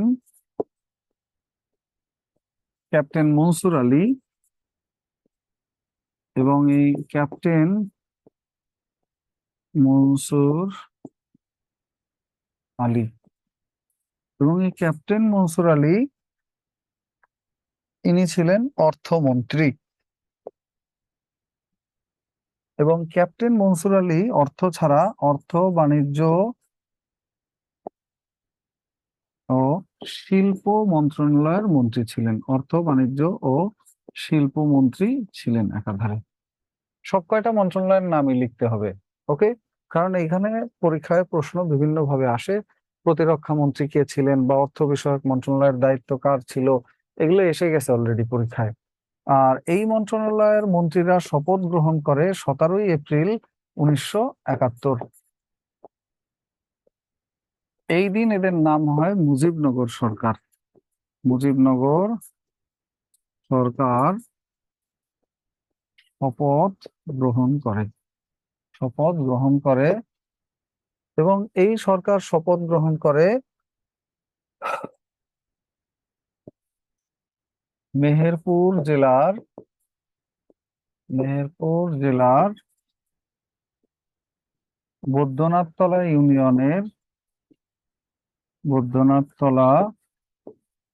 ইউনিয়নের ভবেরপাড়া পাড়া গ্রামে বসে। যেই বর্তমান নাম এই বৈদ্যনাথতলা ইউনিয়নের ভবেরপাড়া গ্রাম যেটা ছিল, বৈদ্যনাথতলা এবং ভবেরপাড়া দুইটা অঞ্চলের বর্তমান নাম হলো মুজিবনগর। এবং এই শপথ অনুষ্ঠান পরিচালনা করেন এম এ মান্নান এবং শপথ বাক্য পাঠ করান অধ্যাপক ইউসুফ আলী। শপথ পাঠ করান অধ্যাপক Yusuf Ali. That's the end of this story. যখন তাদের শপথ বাক্য পাঠ করা হয়ে যায়, তারপর শুরু হয় সর্বাত্মক যুদ্ধ, এবং যুদ্ধ চলতে থাকে। এই যুদ্ধে কারা কারা কি ছিলেন এইগুলা আপনারা পড়ে নেবেন। আর এইখানে যুদ্ধের মধ্যে উল্লেখযোগ্য ঘটনা, 8ই সেপ্টেম্বর গঠিত হয় সর্বদলীয় উপদেষ্টা পরিষদ। সর্বদলীয় উপদেষ্টা পরিষদ অর্থাৎ বিরোধী যারা যারা রাজনৈতিক দল ছিল, এরা মাওলানা আব্দুল হামিদ খান ভাসানীকে সভাপতি করে একটা উপদেষ্টা কমিটি গঠন করে, যারা বিশ্ব সবাইকে বলে যে ঠিক আছে, আমরা এই সরকারের পক্ষে আছি, আমরাও এদেরকে সমর্থন করি। আর এছাড়াও সেপ্টেম্বর আগে লিখছি, আগস্ট আগে লেখার কথা ছিল, ভুলে গেছি তাড়াহুড়ায়। 15ই আগস্ট যেটা, এই দিন অপারেশন জ্যাকপট নামে একটা অপারেশন পরিচালনা করা হয়। অপারেশন জ্যাকপট পরিচালিত হয়। অপারেশন জ্যাকপট ছিল নৌ কমান্ডোদের একটা অপারেশন, যেখানে তারা পাকিস্তানের জাহাজ টাহাজ এগুলো ধ্বংস করে দেয়। আর এছাড়া 21 নভেম্বর ছিল মুক্তিযুদ্ধের আরেকটা উল্লেখযোগ্য সময়, যখন যৌথ বাহিনী গঠিত হয়। ভারত এবং বাংলাদেশ দুই দেশের বাহিনী মিলে যৌথ বাহিনী গঠন করা হয়। এবং 21 নভেম্বরের পরে 3রা ডিসেম্বর এই দিন তৃতীয় পাক ভারত যুদ্ধ শুরু হয়। অর্থাৎ ভারত পাকিস্তানের বিরুদ্ধে সরাসরি যুদ্ধ ঘোষণা করে। আর এর মাত্র 3 দিনের মাথায় 6 ডিসেম্বর প্রথমবারের মতো যশোর জেলা শত্রুমুক্ত হয়। প্রথম জেলা হিসেবে যশোর জেলা শত্রুমুক্ত হয়। এবং এছাড়া আছে আপনার 14ই ডিসেম্বর, এই দিন শহীদ হয় বুদ্ধিজীবীরা। আর এটাকে বলা হয় বুদ্ধিজীবী দিবস। বুদ্ধিজীবী হত্যাকাণ্ড পরিচালিত হয়। 7টা প্লেন। আচ্ছা। আর এরপরে 16ই ডিসেম্বর পাকিস্তানিরা চূড়ান্ত ভাবে 93,000 সৈন্য সহ আত্মসমর্পণ করে। 93,000 সৈন্য সহ আত্মসমর্পণ করে পাক বাহিনী, যেখানে পাকিস্তানকে রিপ্রেজেন্ট করেন AK নিয়াজি। পাকিস্তানের পক্ষ থেকে AK নিয়াজি। ভারতের পক্ষ থেকে ছিলেন জগজিৎ সিং অরোরা, এবং বাংলাদেশের পক্ষ থেকে ছিলেন গ্রুপ ক্যাপ্টেন AK খন্দকার। এই ছিল মোটামুটি আজকের মতো কথাবার্তা। লেখা হলে ক্লিয়ার লিখে দেন। এই দেশ স্বাধীন হয়ে গেল, এখন যেটা যেটা পড়ার আপনাদের বাসায় আপনারা পড়ে নেবেন, যেটা যেটা সেটার মধ্যে 1 নম্বরে হলো মুক্তিযুদ্ধের খেতাব, এইটা পড়বেন। মুক্তিযুদ্ধের সেক্টর, এইটা পড়বেন। আর পড়বেন হলো মুক্তিযুদ্ধের প্রকাশনা, খেতাব, সেক্টর, প্রকাশনা, গান, গল্প, কবিতা, উপন্যাস এবং মুক্তিযুদ্ধ বিষয়ক ভাস্কর্যগুলো। এই 4টা জিনিস আপনারা বাসায় দেখে নেবেন। অবশ্যই অবশ্যই আবার পড়ে নেবেন। তো এই ছিল আজকের মতো, আমি বিদায় নিব। যারা শেষ করতে পারেননি স্ক্রিনশট দিয়ে রাখেন, একেবারে 2 সেকেন্ডের মধ্যে কেটে যাবে এখনই। যারা লিখতে পারেননি, শেষ করতে পারেননি, স্ক্রিনশট দিয়ে রাখেন। নাকি শারমিন আপু থাকেন? তাহলে আপনারা ভালো থাকেন। আজকের মতো আমি এখানে বিদায় নিব। যারা স্ক্রিনশট নিতে পারেননি নিয়ে নেন। ভালো থাকবেন। আল্লাহ হাফেজ।